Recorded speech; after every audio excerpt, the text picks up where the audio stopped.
Samantha Hale had always been accustomed to the weight of stares and whispers whenever she entered a room, but that didn't mean it ever stopped stinging. At only 32, she had climbed her way to the top of the business world, transforming her late father's modest investments into a sprawling empire that touched real estate, technology, and philanthropy, yet the higher she rose, the more people seemed determined to pull her down, mocking her successes as if they had been handed to her and assuming her wealth had stripped her of kindness or humility. So on that rainy Tuesday afternoon when she slipped quietly into a small café on the corner of Willow and Main, dressed in jeans, a cream blouse, and her hair tied into a loose ponytail, all she wanted was a warm cup of coffee and the comfort of anonymity, but life had a way of reminding her that peace was fleeting. As she stood in line, scanning the menu though she already knew she would order her usual cappuccino, a man seated at a nearby table leaned toward his friend and said loudly enough for half the café to hear, "Some rich women think they own the world, money can't buy class," his voice laced with scorn and his eyes darting briefly toward her before returning to his companion, and in that moment Samantha felt the air grow heavy, her stomach twisting with the familiar ache of being judged by people who didn't know her story, who didn't know the nights she had stayed awake drafting proposals, the sacrifices she had made to keep her father's legacy alive, or the loneliness that often accompanied her wealth. She could have responded, sharp and cutting as she had learned to be in boardrooms, but before she could summon a word, another voice broke the tension, a firm yet calm voice from behind her that said, "Hey, that's not right, you don't know her, you don't know what she's been through." And when Samantha turned she found herself staring at a man who didn't fit the sleek image of her usual company, a man with rough hands and oil-stained jeans, his brown hair messy from a day's work, his presence unassuming but his gaze steady, and the way he looked at the rude stranger made it clear he wasn't seeking attention, only fairness. This man was Daniel Carter, a 38-year-old mechanic who had been through more struggles than he cared to count, and as a single father raising his 6-year-old daughter Lily, he knew the value of respect and decency, so standing up for a woman being belittled came as naturally to him as breathing, though he hadn't the faintest idea who Samantha was beyond a stranger unjustly insulted, and as their eyes met, something unspoken passed between them, a flicker of gratitude from her and a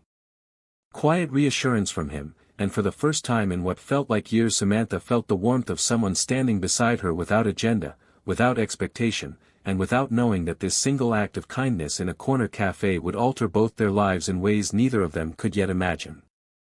In the days that followed their first encounter, Samantha found herself unable to forget the mechanic with the steady eyes and quiet strength, and though she tried to dismiss it as a fleeting moment of gratitude, she returned to the same cafe a week later under the pretense of needing a break from her high-rise office and endless meetings, her heart secretly hoping fate might grant her another glimpse of the man who had spoken up for her when no one else had. As luck would have it, he was there,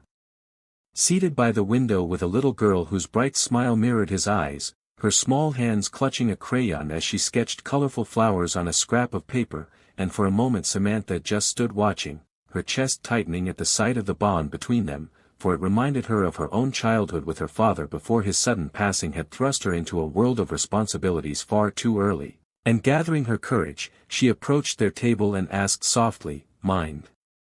if I join you?" To which Daniel looked up, startled but polite, nodding with a hint of hesitation, perhaps wondering why a woman like her would want to sit with someone like him. The conversation began awkwardly, Samantha careful not to reveal too much about her wealth, instead steering the talk toward Lily's drawings, which the child proudly displayed, telling Samantha about her favorite park, her love of swings, and how her daddy always packed peanut butter sandwiches for lunch, and Samantha found herself laughing genuinely, the sound surprising even her, for it had been too long since she'd shared such simple joy.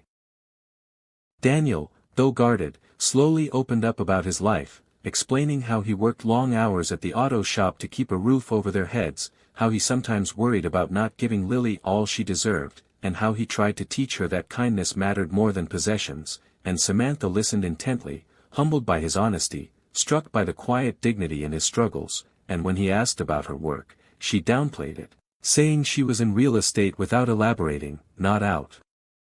of dishonesty but because she wanted to be seen as just Samantha, not as the billionaire whose face appeared in magazines. What surprised Daniel most was how easy she was to talk to, how her laughter lit up the room, and how Lily, who was often shy with strangers, seemed to cling to her as if she'd known her for years, tugging at her sleeve and asking if she could come play at the park with them sometime, and Samantha, her heart softening, promised she would, realizing in that instant that for the first time in years she felt like she belonged somewhere beyond boardrooms and contracts, that in this small corner of an ordinary café, sitting with a man who carried grease under his fingernails and a little girl who drew hearts in pink crayon, she had found a glimpse of the normal, unfiltered life she had always longed for but never knew how to claim. Weeks passed and the bond between Samantha, Daniel, and little Lily deepened in ways none of them had anticipated, with shared afternoons at the park where Samantha pushed Lily on the swings until her laughter rang through the air, quiet evenings at the café where they swapped stories over steaming mugs of coffee, and even one Saturday when Samantha surprised them both by showing up at the auto shop with sandwiches, watching in fascination as Daniel worked with practiced skill beneath the hood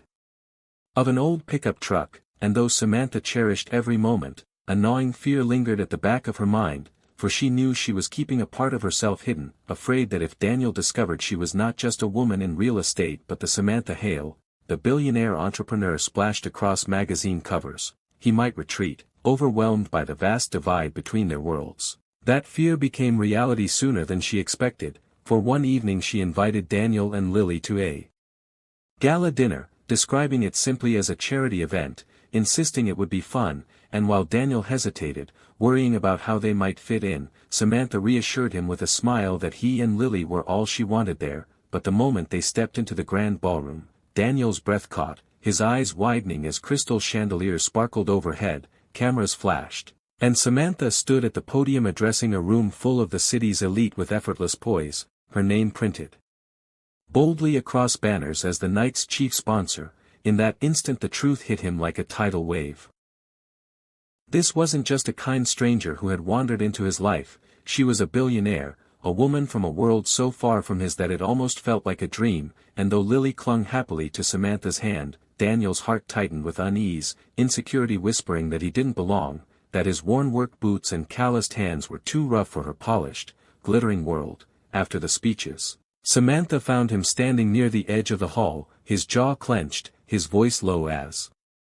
he asked, "Why didn't you tell me?" And though she longed to reach for him, her hands trembled as she confessed, "Because I didn't want you to see the money first, I wanted you to see me," her eyes glistening with vulnerability. But Daniel struggled, torn between admiration for the woman she truly was and the deep-rooted belief that he wasn't enough for her, that sooner or later her world would swallow his, leaving him and Lily behind. Yet as he glanced at his daughter, who was beaming as she showed Samantha her drawing in front of guests who otherwise wouldn't have given a mechanic's child a second glance, Daniel felt a flicker of something stronger than fear, the faint realization that maybe, just maybe, Samantha saw something in him that no one else had, and though his doubts loomed large, the undeniable truth was that he cared for her, and that scared him most of all. The days following the gala were heavy with unspoken tension, Daniel wrestling with the chasm between their worlds while Samantha feared she had lost the fragile connection they had built, yet neither could deny the pull that kept drawing them back together, for even when Daniel tried to retreat into his quiet life at the auto shop, Samantha would appear with coffee for him or books for Lily, slipping seamlessly into their routine as though she had always belonged, and slowly he realized that despite her wealth, she never acted superior, never flaunted what she had. Instead she listened, she laughed, and she showed up in ways money could never buy, whether it was bandaging a scrape on Lily's knee at the park or sitting cross-legged on the floor of Daniel's modest living room, helping his daughter build castles out of blocks. The moment of clarity came one chilly evening when Daniel, exhausted from work, returned home to find Samantha and Lily curled up on the couch beneath a blanket, reading a bedtime story together, Lily's small head resting on Samantha's shoulder, her tiny hand clutching Samantha's fingers as if they were her own, and in that tender scene Daniel finally understood that Samantha wasn't trying to change their world but to become part of it, not as the billionaire businesswoman who graced magazine covers but as a woman who longed for love, laughter, and family. So when she looked up at him, uncertainty flickering in her eyes as though she feared he might still push her away, Daniel crossed the room and whispered, "You're more than enough for us, Samantha," words that made her heart tremble because no one had ever stripped her identity of titles and wealth so completely and seen only her, and in that moment their fears dissolved into something truer than either had known before. The months that followed were filled with a quiet, steady growth of love. Picnics in the park where Lily insisted Samantha braid her hair, evenings when Samantha brought dinner to the shop so Daniel wouldn't work hungry, and weekends when Daniel taught Samantha how to fix simple things under the hood of a car while she teased him about her lack of mechanical talent, and together they found joy in the ordinary, proving that love was not about bank accounts or social status but about showing up, again and again, for the people who mattered most. It was on an ordinary afternoon, back at the café where it all began, that Daniel finally reached for her hand and murmured, "Funny how one moment can change everything," to which Samantha smiled, her eyes glistening as she replied, "It wasn't just a moment, it was you," and as Lily ran up to wrap her arms around them both, giggling as if she had orchestrated their entire love story, Samantha and Daniel knew that though their worlds had once seemed impossibly far apart, love had bridged the distance, and in each other they had found a kind of wealth that could never be measured in dollars but only in the fullness of the heart.